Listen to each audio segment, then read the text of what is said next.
আসসালামু আলাইকুম রহমতুল্লাহ। প্রাণপ্রিয় শিক্ষার্থীরা, আশা করি অনেক অনেক ভালো আছেন। অসংখ্য ধন্যবাদ আর একবার আমার সাথে যুক্ত হওয়ার জন্য। এবং আজকের এই ক্লাসে আমি সমাধান করে দিব HSC English grammar second paper modifier Jessore board 2024 সালে যে প্রশ্ন এসেছিল সেই প্রশ্ন, এবং পুরো ক্লাসটা আশা করি মনোযোগের সাথে তুমি দেখবে। সো আমি সমাধানে চলে যাই সরাসরি।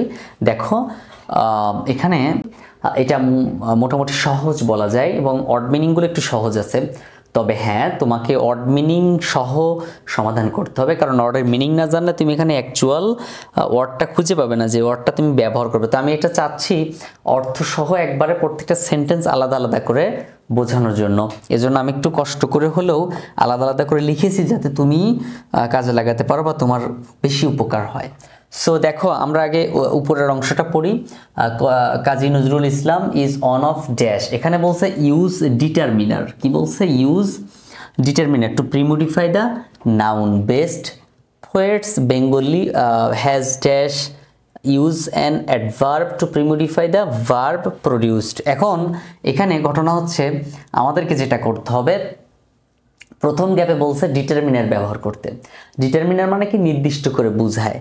তো যেমন ডিটারমিনার হতে পারে আর্টিকেল, হতে পারে এ এন দি হতে পারে, তাই না? এ এন দি হতে পারে। সো আমরা এখানে কি বসাতে পারি? ইজ অন অফ দি বসাতে পারি। কি বসাতে পারি? দি বসাতে পারি। তো তার আগে যদি বাংলা চিন্তা করি, তাহলে এটার অ্যাকচুয়াল অর্থ বাংলা আসবে না, কারণ আর্টিকেলের অ্যাকচুয়াল অর্থটা বাংলা আসে না। সো কাজী নজরুল ইসলাম ড্যাশ বাংলার শ্রেষ্ঠ কবিদের একজন। তাহলে কাজী নজরুল ইসলাম বাংলার শ্রেষ্ঠ কবিদের একজন। এখন এখানে অন অফ ড্যাশ, এটা হচ্ছে যেহেতু এটা সুপারলেটিভ একটা ফর্ম, সিম্পল কমপ্লেক্স কম্পাউন্ড, তারপর হচ্ছে পজিটিভ কম্পারেটিভ সুপারলেটিভ, নিশ্চয়ই তোমরা শিখেছো।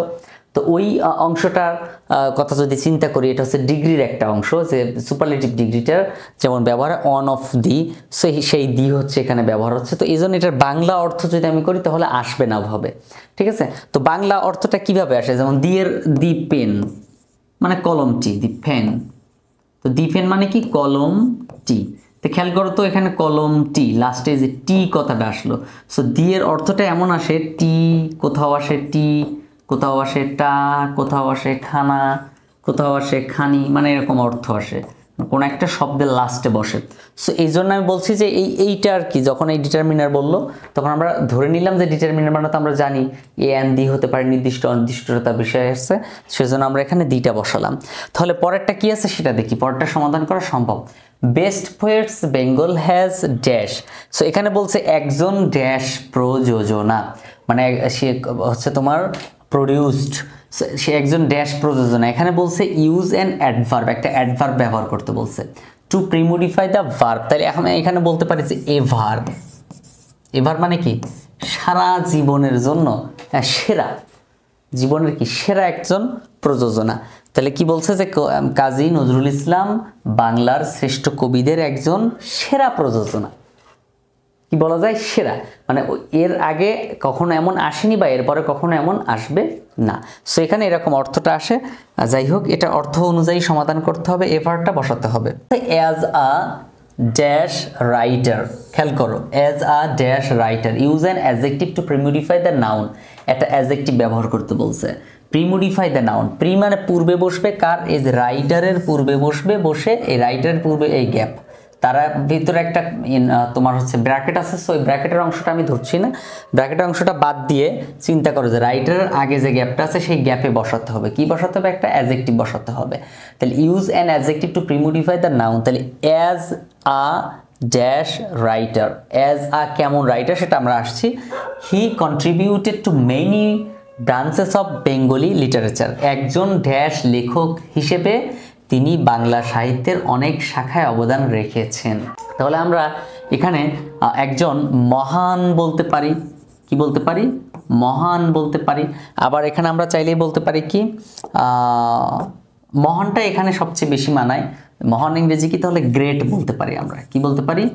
গ্রেট। সো আমরা এখানে লিখব গ্রেট। কি লিখব? Great. Great. As a great writer, একজন মহান লেখক হিসেবে, হি কন্ট্রিবিউটেড, সে অবদান রেখেছে, টু মেনি ব্রাঞ্চেস, অনেক শাখায়, অফ বেঙ্গলি লিটারেচার, বাংলা সাহিত্যের অনেক শাখায় সে অবদান রেখেছে, সে কারণে সে একজন মহান হচ্ছে তোমার লেখক। However, যাই হোক, it is his poems and songs that earned him the dash reputation.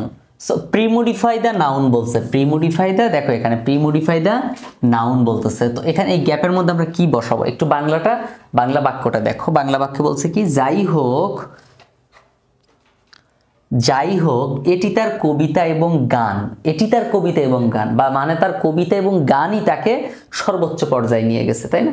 তাহলে এখানে বলতে পারি কি, যাই হোক এটি তার কবিতা এবং গান যা তাকে ড্যাশ খ্যাতি অর্জন করেছে। সো আমরা বলতে পারি বিশাল খ্যাতি অর্জন করেছে। সো বিশাল কথাটা কিভাবে বলবো, ভাস্ট বলতে পারি, বিশাল, বিরাট। হ্যাঁ, সো বিশাল বলতে পারি, আবার বিরাটও বলতে পারি। সেখানে আমরা লিখতে পারি কি, ভাস্ট। কি লিখতে পারি, ভাস্ট, কারণ এখানে প্রিমোডিফাই দা নাউন হচ্ছে এখানে এই রিপুটেশন মানে কি, রিপুটেশন মানে হচ্ছে একটা খ্যাতি বোঝায়, বিশাল খ্যাতি বোঝায়। সো এই খ্যাতির আগে আমরা কি বলতে পারি, ভাস্ট বলতে পারি। ভাস্ট অর্থ কি, বিশাল বা ব্যাপক খ্যাতি অর্জন করে। Through his writings Nazrul aimed dash use an infinitive মানে কি সেটা আমি বোঝাচ্ছি। তারপর the society because he was dash troubled by old values and religious superstitions. এখানে বলছে নজরুল তার লেখার মাধ্যমে ড্যাশ সমাজকে লক্ষ্য করেছিলেন, কারণ তিনি পুরনো মূল্যবোধ এবং ধর্মীয় কুসংস্কার দ্বারা বিপর্যস্ত ছিলেন। তাহলে কেমন সমাজ, ড্যাশ সমাজকে লক্ষ্য করেছিলেন। থ্রো হিজ রাইটিং, তার লেখার মাধ্যমে নজরুল এইমড দ্য সোসাইটি, তাহলে কেমন সোসাইটি। ইউজ অ্যান ইনফিনিটিভ, যেহেতু ইনফিনিটিভ বলছে, সো ইনফিনিটিভ মানে কি, টু, তারপর একটা কি ভার্বের বেস ফর্ম, মানে ভার্ব ওয়ান বা বেস বলতে পারি আমরা, বেস ফর্ম, টু প্লাস ভার্বের বেস ফর্ম, এটা হচ্ছে একটা কি, ইনফিনিটিভ। তো আমাদেরকে সেই ইনফিনিটিভ ব্যবহার করতে হবে। তাহলে নজরুল তার লেখার মাধ্যমে ড্যাশ সমাজকে লক্ষ্য করেছিলেন, হচ্ছে তোমার এখানে বলা যায় যে ফেরত আনতে, গঠন করতে বা রিফর্ম করতে। সো টু রিফর্ম লেখা যায়, কি লেখা যায়, টু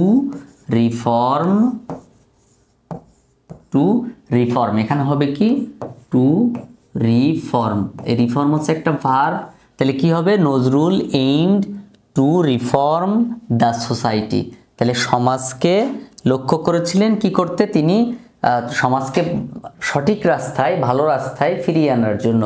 কেন, কারণ ওই সময়টাতে কি বিভিন্ন মূল্যবোধ ধর্মীয় কুসংস্কার দ্বারা বিপর্যস্ত হয়ে গেছিল সমাজটা। তো এই বিপর্যস্ত সমাজকে, কুসংস্কারে পূর্ণ সমাজটাকে রিফর্ম করতে চেয়েছিল, ফেরত আনতে চেয়েছিল, ভালোর দিকে ফেরত আনতে চেয়েছিল। সো এখানে আমরা লিখবো কি, রিফর্ম, তাহলে ভালো করতে সমাজকে লক্ষ্য করেছিল। সেখানে আমরা যদি বাংলা যদি বলি, হ্যাঁ, এখানে আমরা যদি বাংলা লিখতে চাই তাহলে কি বলতে পারি, যে ভালো করতে, তাহলে ভালো করতে, এই করতে তে আছে লাস্টে, তে থাকলে টু বসে, টু দিয়ে ভার্ব মানে কি, যে ভালো করা, রিফর্ম করা। সেখানে আমরা বলতে পারি কি, রিফর্ম, টু রিফর্ম, আর বাংলায় বলতে পারি ভালো করতে। তারপর কি বলছে, করেছিলেন কারণ তিনি ড্যাশ পুরনো মূল্যবোধ। সো এখানে বলছে আবার প্রিমোডিফাই দ্য ভার্ব হচ্ছে কি, troubled by old value. Troubled হচ্ছে কি, ট্রাবলড একটা ভার্ব, একটা সমস্যা বোঝায়। এখানে কেমন ট্রাবলড, গ্রেটলি, ব্যাপকভাবে, কি বলা যায়, ব্যাপকভাবে। তাহলে এখানে আমরা লিখতে পারি বাংলায় যদি চিন্তা করি, ব্যাপকভাবে, হ্যাঁ, ব্যাপকভাবে পুরনো মূল্যবোধ এবং ধর্মীয় কুসংস্কার দ্বারা বিপর্যস্ত হয়েছিল। এই যে তিনি লক্ষ্য করেছিলেন, হ্যাঁ, ব্যাপকভাবে পুরনো মূল্যবোধ এবং ধর্মীয় কুসংস্কার দ্বারা ভরে গিয়েছিল। তাহলে এখানে যে ট্রাবলড, হ্যাঁ, একটা সমস্যা জর্জরিত হওয়া। সো এখানে আমরা গ্রেটলি দিতে পারি। অনেকগুলো অ্যাডভার্ব আমি বলেছি, সো সেই অ্যাডভার্বগুলো যে কোনো একটি অ্যাডভার্ব কিন্তু বসালেই হয়ে যায়। অ্যাডভার্বগুলো আমার লেকচার শিটের মধ্যে আছে, লেকচার শিট কালেক্ট করে নিও, তাহলে তোমাদের জন্য অনেক উপকার হবে। লেকচার শিট অনেকে এখনও নেওনি, যারা নেওনি তারা দ্রুত নিয়ে নিও লেকচার শিটগুলো। It is dash use an intensifier to premodify the adjective important বলছে কি, it is dash important to note that while Nazrul fought against religious বিগট্রি। তাহলে এখানে বলতেছে যে এটা ড্যাশ লক্ষ্য করা গুরুত্বপূর্ণ, এটা খুবই লক্ষ্য করার মতো গুরুত্বপূর্ণ যে নজরুল যখন ধর্মীয় গোঁড়ামির বিরুদ্ধে লড়াই করেছিলেন। তাহলে এখানে খুবই বলতে পারো, সো বলতে পারো, হ্যাঁ গ্রেট বলতে পারো। আমরা তো জানি ইন্টেন্সিফায়ারগুলো কি কি, সো হতে পারে ইন্টেন্সিফায়ার, গ্রেট হতে পারে ইন্টেন্সিফায়ার, ভেরি হতে পারে ইন্টেন্সিফায়ার, মোর হতে পারে ইন্টেন্সিফায়ার, কি হতে পারে, মোর হতে পারে। সো এখানে আমরা এটাও ব্যবহার করতে পারি, it is more important to note that. এখানে তুমি মোর না দিয়ে যদি আবার বলো যে আমি এখানে গ্রেট দিব বা ভেরি দিব, তাও দাও, ভেরি দাও, তাও সুন্দর হয়। It is very important to note that while Nazrul fought against religious bigotry. একটা মিনিট টাইম চেয়ে নিচ্ছি, যারা HSC English grammar second paper কোর্সে ভর্তি হতে চাও তারা এখনই যোগাযোগ করো। গ্রামার কিছুই বুঝো না, একদম জিরো থেকে, মানে তুমি গ্রামারের গ বুঝো না, কি করতে হবে, কোথা থেকে কি শুরু করব, কিছুই বুঝি না, কিছুই পারি না, তাদের জন্য আমার এই ইংলিশ গ্রামার কোর্সটা। সো যত দ্রুত পারো কোর্সটা ভর্তি হয়ে যাও, কারণ এই কোর্সটা চলবে হচ্ছে এইচএসসি 2025 সালের পরীক্ষা পর্যন্ত, 26 সালের পরীক্ষা পর্যন্ত। আগামী 1 তারিখ, জানুয়ারি মাসের 1 তারিখে নতুন ব্যাচ শুরু হচ্ছে। ততদিন পর্যন্ত তুমি যত দ্রুত পারো যোগাযোগ করে বিস্তারিত জেনে নাও, হ্যাঁ ভর্তি সম্পর্কিত আরও কোনো ইনফরমেশন যদি লাগে। কোর্সের মেয়াদ একদম পরীক্ষা পর্যন্ত, 1-2 মাস না, পুরো পরীক্ষা পর্যন্ত। প্রতি সপ্তাহে 3 দিন ক্লাস হবে এবং কোর্স ফি হচ্ছে মান্থলি 200 টাকা করে, অর্থাৎ 1000 টাকা কোর্স ফি মাত্র। 5-6 মাসের জন্য মাত্র 1000 টাকা একবারে পেমেন্ট করতে হবে। 25 সালের এইচএসসি পরীক্ষা পর্যন্ত ক্লাস চলবে, সকল গ্রামার টপিক 0 থেকে অ্যাডভান্স লেভেল পর্যন্ত। 16 সাল থেকে 24 সাল পর্যন্ত সকল বোর্ড প্রশ্ন প্র্যাকটিস ক্লাস থাকবে, সপ্তাহে 3 দিন ক্লাস করানো হবে। প্রতিটি গ্রামার টপিকের লেকচার শিট প্রদান করানো হবে, প্রবলেম সলভ ক্লাস থাকবে, লাইভ ক্লাস রেকর্ড হবে, মডেল টেস্ট থাকবে, মানে মডেল টেস্ট পরীক্ষা নেওয়া হবে, দুর্বলদের জন্য অতিরিক্ত সময় এবং কমন উপযোগী শর্ট সাজেশন প্রদান করা হবে। সো যত দ্রুত পারো ভর্তি হয়ে যাও এবং কোনো প্রশ্ন থাকলে তা আমাকে জিজ্ঞাসা করতে পারো এই নাম্বারে যোগাযোগ করে। এই যে নাম্বার এখানে দেখতে পাচ্ছ, উপরেও আছে নাম্বার। ওকে, সো আমরা পরেরটা সমাধান করি। হি কম্পোজড, সে রচনা করেছিল, ইউজ এ ডিটারমিনার। ডিটারমিনার মানে ওই যে বলছি একটু আগে, দি এ এন দি বসাতে পারো, হ্যাঁ তারপর দিস দ্যাট দিস দোজ এগুলো বসাতে পারো। সো আমরা ডিটারমিনার বলতে নির্দিষ্ট করে বলতে হবে আর কি সব কথাটা।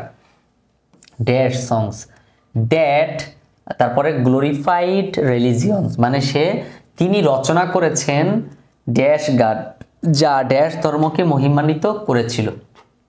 এখানে বলছে প্রিমোডিফাই দ্য ভার্ব, মানে এখানে একটা অ্যাডভার্ব বসাতে হবে। কি প্রিমোডিফাই দ্য ভার্ব বলা মানে, পোস্টমোডিফাই ভার্ব বা প্রিমোডিফাই দ্য ভার্ব মানেই মূলত এটা কি একটা অ্যাডভার্ব বসাতে বলছে। সো এখানে আমাদেরকে একটা অ্যাডভার্ব বসাতে হবে, এখানে বসাতে হবে use a determiner. So a and the বসাতে হবে, অথবা মেনি মোর মানে নির্দিষ্ট করে বোঝাতে হবে এমন ডিটারমিনার বসাতে হবে। সো আমরা এখানে সাপোজ যদি লিখি হি কম্পোজড মেনি সংস, কি বলতে পারি, MANY মেনি। যদি আমরা এ এন দিতে চিন্তা করি তাহলে সেটাও চিন্তা করতে হবে, তবে অর্থ দিয়ে ভাবতে হবে। এ এন দি দিলেই যে হবে তাও না, এটাও ভাবতে হবে।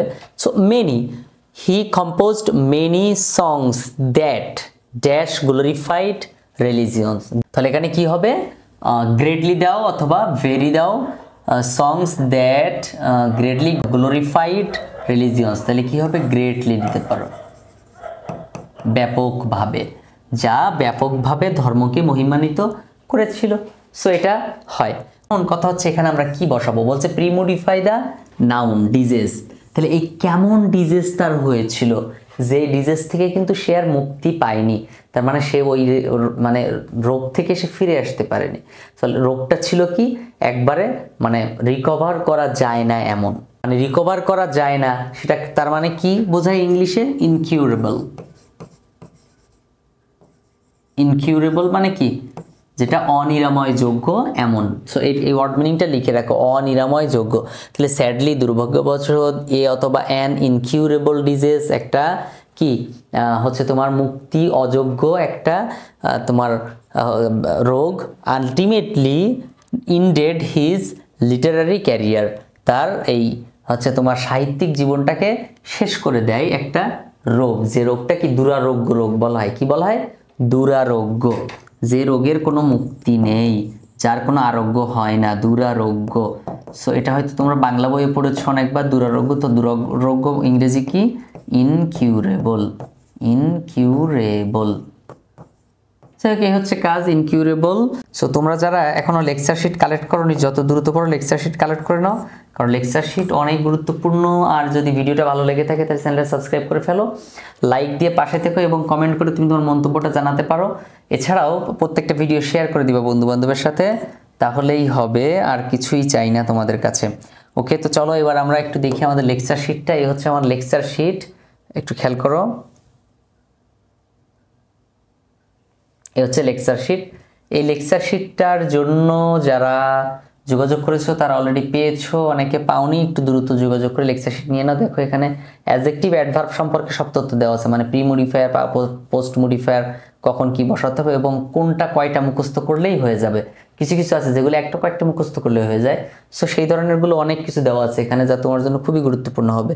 এই যে একবারে 2016 সাল থেকে 24 সাল পর্যন্ত সকল বোর্ড প্রশ্ন, একদম 24 সাল পর্যন্ত সকল বোর্ড প্রশ্ন উত্তর সহ দেওয়া আছে, এবং মডিফায়ার্স কীভাবে সমাধান করতে হবে সব টেকনিক এখানে দেওয়া আছে।